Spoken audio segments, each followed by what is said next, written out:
Hello, everyone.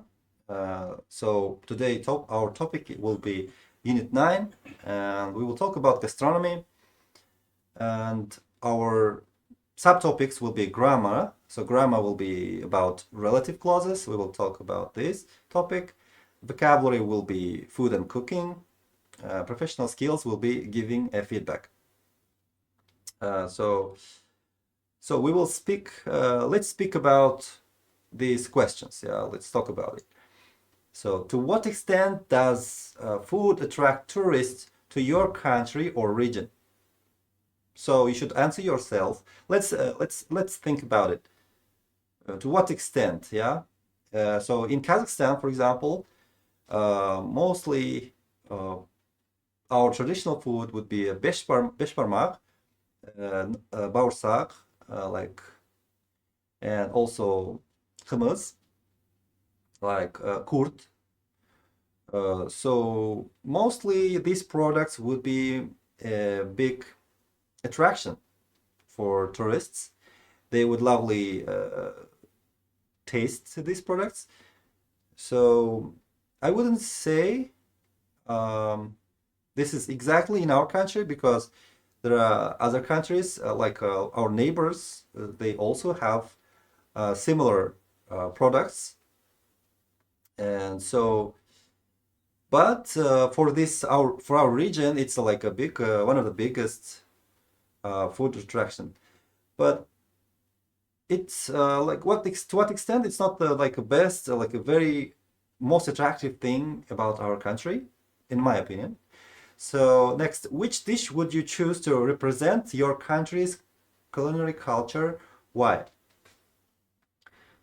Well, definitely, I think it's beshbarmak.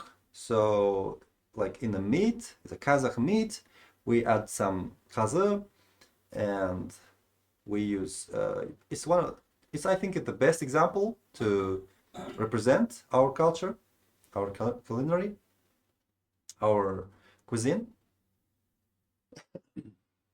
Next, we let's look at the vocabulary that describes our food. Appetizing. What is appetizing? Appetizer, yeah. Appetizer, it's like food that before food, yeah. Something that is small, something small things to eat before food. Bland, delicious. Like I think all know about delicious. Word delicious. Done to a turn, greasy, insipid, mouth-watering, like a mouth-watering, yeah, mouth-watering, like very delicious.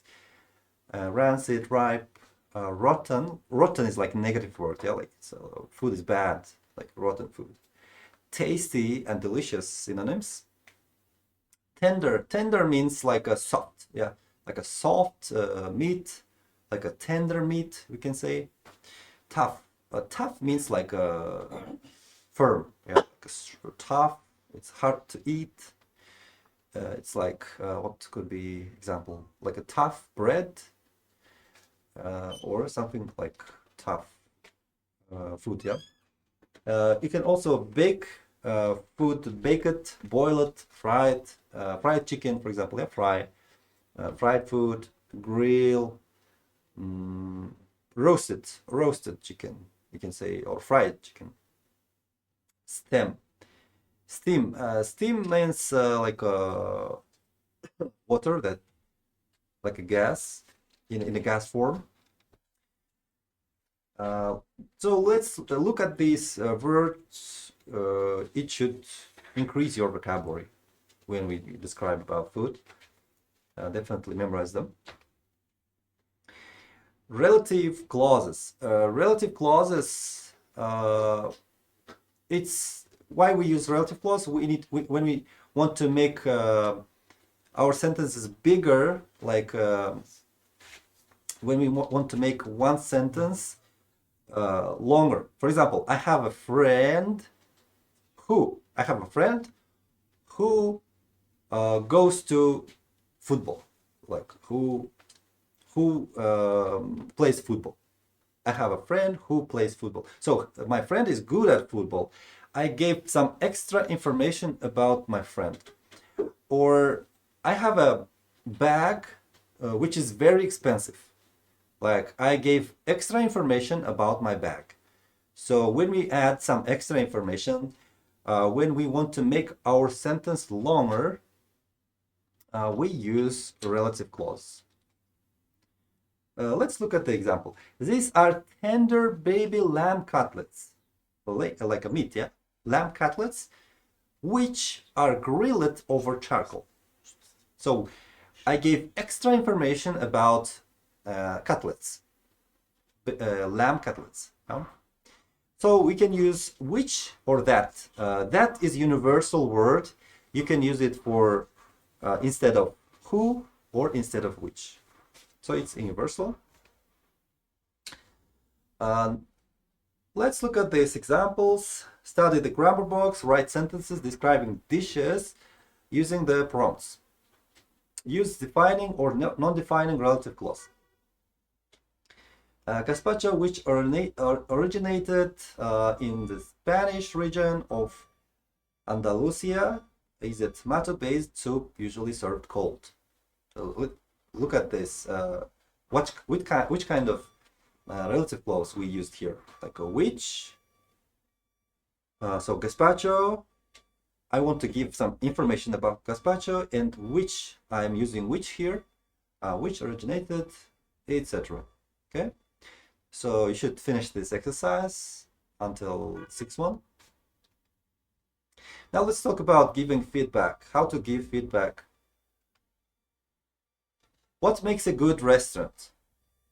In your opinion, what makes a good restaurant? Put the criteria in order, like most important and to the least important. For example, in my opinion,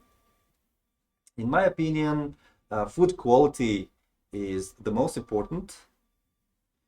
And the second one is atmosphere, like food quality, atmosphere, background music, and decor, and wait time as well. But wait time, maybe I think it's one of the least one, because when we go to restaurant, we should be ready to wait a little bit, yeah. So I think food quality, atmosphere, and background music is one of the most important things about restaurants. Thank you very much. That's all for today. So pay attention to the next one.